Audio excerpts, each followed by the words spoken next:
네, 열린시장 작전타임 시간입니다. 토마토 투자 전문가 함께 작전타임 시간 가져보겠습니다. 문정씨 운용역입니다. 안녕하세요. 네, 안녕하십니까? 네, 오늘 작전명 어떻게 준비하셨습니까?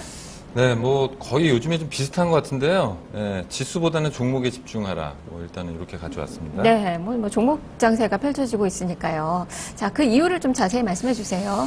일단은 이게 이제 제가 그 리바운딩을 즐겨라. 그 이후에 이제 리바운딩의 끝점에 대비하라. 네. 네, 그 다음에 거의 이제 뭐 지수가 지금 2050포인트를 한 3번 정도를 지금 돌파 시도하다가 네. 실패를 했거든요. 그러니까 전체적으로 이제 지수의 방향성만 보더라도요. 일단 치고 나가지 못하는 상황. 그리고 뭐 거래소 종목군들 같은 경우에는 빠른 순환 매정 위주로 좀 돌아가고 있는 반면에 뭐 소형주라든가 일부 테마 종목군들 위주로는 일단 좀 랠리를 계속 하고 있는 상황입니다. 그래서 전체적으로 일단 지수가 급락할 개연성도 좀 작아 보이기 때문에요. 당분간 일단 어떤 지수의 안정화에 따른 뭐 수익률 제고에 좀 힘을 쓰려면은 지수 좀 그렇게 신경 안 써도 될 것 같고요. 예, 관련돼서 뭐 종목군들 위주로 좀 접근을 해야 될 것 같다.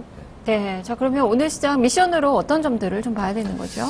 네, 일단은 지수에 대한 얘기들을 왜 자꾸 지수가 못 간다고 하는 것일까? 그러니까 전체적으로 일단은 뭐 지금 실적 시즌이기도 합니다만 실질적으로 미국 시장이 레벨업 되는 상황 같은 경우에는요, 기업들이 어닝 서프라이즈가 동반이 되면서 지수가 상승을 하는 부분이 상당 부분 있거든요. 물론 뭐 중국이라든가 유럽 쪽에서 좋은 얘기들도 나오고 있습니다만 그 밑바탕 속에서는 생각보다 미국 기업들은 실적 발표하는 게 발표되는 기업들 거의 70% 이상이 서프라이즈 수준을 내고 있거든요. 근데 우리나라 같은 경우에는 뭐 일단은 전체적으로 일단은 뭐 수익성이 좀 따라오지 못하고 있는 상황. 차트를 좀 준비를 했는데요. 네, 이게 미션들 먼저 좀 세 가지를 좀 알려주세요. 예. 그래서 뭐 일단은 국내 증시 이익 수준과 밸류에이션 수준, 그리고 일단 뭐 두 번째는 최근에 일단 외국인들 기관의 수급 동향을 조금 체크를 해보고요. 마지막으로는 각 국가들의 어떤 정책적인 변수들을 잠깐 뭐 점검할까 합니다. 네, 자, 하나씩 좀 자세히 좀 들여다보죠. 국내 증시 이익 수준과 밸류에이션. 지금 뭐 이익이 그만큼 따라오지 못하고 있다라고 말씀해 주셨는데 어떤 표를 준비하셨나요? 네, 일단은 뭐 말씀드린 바와 같이요. 수익 밸류에이션과 그리고 이제 우리나라 기업들의 포워드 EPS의 동향 차트하고요. 그다음에 약간 수급적인 부분을 좀 고려할 수 있는 공매도 상황 뭐 이런 부분들 차트를 좀 띄워 주시면요. 왼편 네, 차트 지금 안 올라오고 있는데요. 네. 네, 네네. 네.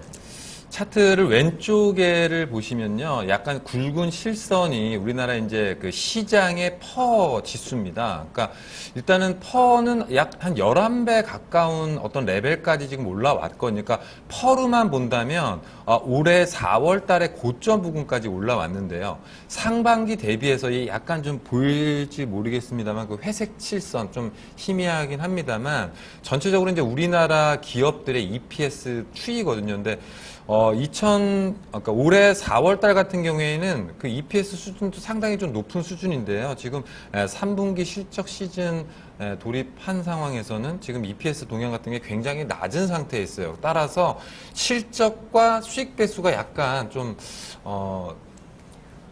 차이가 나는 현상을 좀 보여주고 있다는 부분이고요. 그리고 오른쪽 부분은 코스피 공매도 비중이랑 뭐 그다음에 시티그룹에서 발표하는 매크로 리스크 인덱스라는 지표인데요.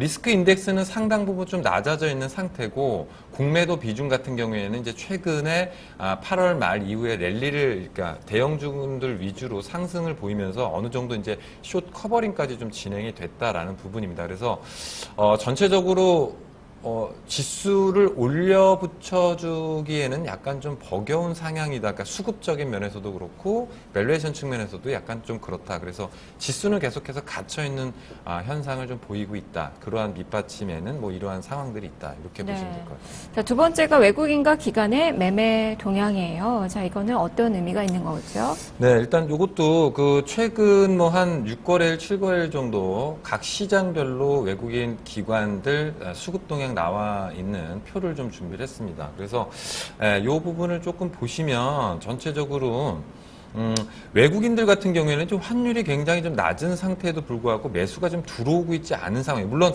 들어오고 있습니다만 제가 판단할 때 뭐 1,000억 내외 정도는 너무 좀 미약한 상황이고요. 시장의 어떤 방향성을 결정하려면은 보통 3,000억, 4,000억대 이상의 순매수가 좀 들어와야 되는데 지금 시장을 이끄는 거는 그 왼편 아래쪽에 보시면 외국인들 선물 쪽 플레이가 좀 눈에 띄게 좀 들어오고 있어요. 그러면서 오른쪽 상단에 프로그램 매수가 좀 들어오고 있는 상황인데 근데 여기서도 약간 조금 의구심이 좀 드는 부분이요. 선물도 뭐 하나의 뭐 상품이잖아요. 그래서 만약에 지수를 좀 땡긴다. 뭐 어떻게 될까? 현물을 땡기든 선물을 땡기든. 근데 선물 시장에서도요. 지수의 방향성을 고려한다면 윗방향으로 이렇게 매수가 좀 들어온다면 미결제 약정 부분이 좀 상당 부분 쌓여야 되거든요. 근데 뭐 코스피 200 기준으로 해 가지고요. 240, 뭐 238 기준에서 지금 249 언저리까지 올라와 있는 상황인데 미결제의 증가는 뭐 한 2,000계약 미만으로 상당히 미약하거든요. 그래서 어떤 뭐 매수세가 좀 들어오더라도 이거는 약간 좀 제한적인 어떤 매수세다라고 일단 생각이 좀 듭니다. 그래서 뭐 수급적인 부분에 봤을 때도 지수의 상승을 좀 이끌기 좀 버겁다라는 부분입니다. 네, 자, 세 번째가 정책 변수 점검인데요. 간단하게 살펴보죠. 네, 뭐 이거는 뭐 결과적인 부분은 일단은 봐야 될 것 같고요. 뭐 오늘 내일 저녁 해가지고 FOMC 회의가 있고요. 그리고 이번 주 30일 날 또 미국 BOJ의 금융정책 일본에서 네네. 그리고 중국 같은 경우에도 지금 뭐 오중 전에 지금 시작이 돼가지고요. 상당 부분 이제 뭐 정책적인 부분들이 밑받침되는데 이 세 정책적인 부분 다 시장에서는 약간 우호적인 부분으로 작용할 것이다라는 생각입니다. 네, 다만 일본은 우호적이지는 않죠. 엔화가 약세되면 우리 증시에는 또 부정적인 영향을 근데 뭐 미치니까요. 일본 같은 경우에는 우리 시장에 그렇게 크게 영향을 미칠 것 같지는 않고요. 네, 그래서 그냥 참고 정도의 정책적인. 알겠습니다. 자, 그러면 이제 전략을 살펴봐야죠. 레이더망에 걸리는 그 종목들 알려주세요. 네, 이게 지금 시장의 순환매가 빠르게 좀 진행이 되고 있고요. 크게는 이제 제약바이오 쪽, 그리고 소재 잠깐 들어왔다가 또 자동차 쪽, 어제 같은 경우에는 또 게임비를 위주로 한 또 게임주 쪽, 이런 식으로 지금 순환매가 돌아가기 때문에 이걸 따라서 매매하기가 좀 상당히 좀 힘든 것 같아요. 그래서 개인적으로는, 일단은 좀 어떤 시장에 좀 테마가 형성되고 있는 2차 전지 관련된 부분들을 약간 밸류 체인 관련돼서 좀 정리를 해왔습니다. 그래서 표를 일단 좀 보시면요. 네, 2차 전지 관련된 부분이 일단 환경 문제랑도 약간 연관성이 좀 있기 때문에 전체적으로 이제 2차 전지를 만들어내는 어떤 밸류 체인적인 부분에서 좀 정리를 했습니다. 그래서 배터리 뭐 잘 알고 계신 LG 화학이나 삼성 SDI 정도가 있겠고요. 그리고 양극화 물질을 만들어내는 업체가 에코프로와 코스모신 소재, 음극재 관련된 업체, 뭐 전해질 관련된 업체, 분리막 관련된 업체, 뭐 케이스 업체, 그리고 전기차나 최근에 이제 환경 문제 관련해서 스마트 그리드 관련해서 LS 산전 정도를 보시면 되는데요.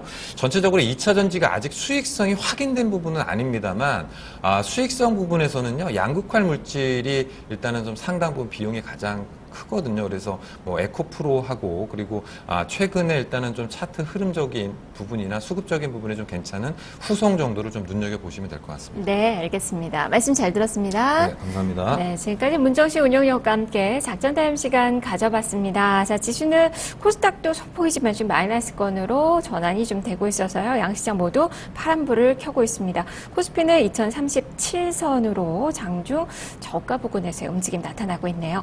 자, 종목 고민 많으실 텐데요. 12시 증시 타파 시간에 그 고민 해결을 해드리겠습니다. 포트폴리오 진단 접수 지금 받고 있는데요. 서울 전화 02-2128-3388번, 2128-3388번 이용하셔서 지금 전화 주시면 12시에 포트폴리오 진단 받아보실 수 있으니까요. 많은 참여 부탁드리겠습니다. 자, 남은 시간도 성공 투자하십시오. 저는 내일 다시 찾아오겠습니다. 시청해주신 여러분 고맙습니다.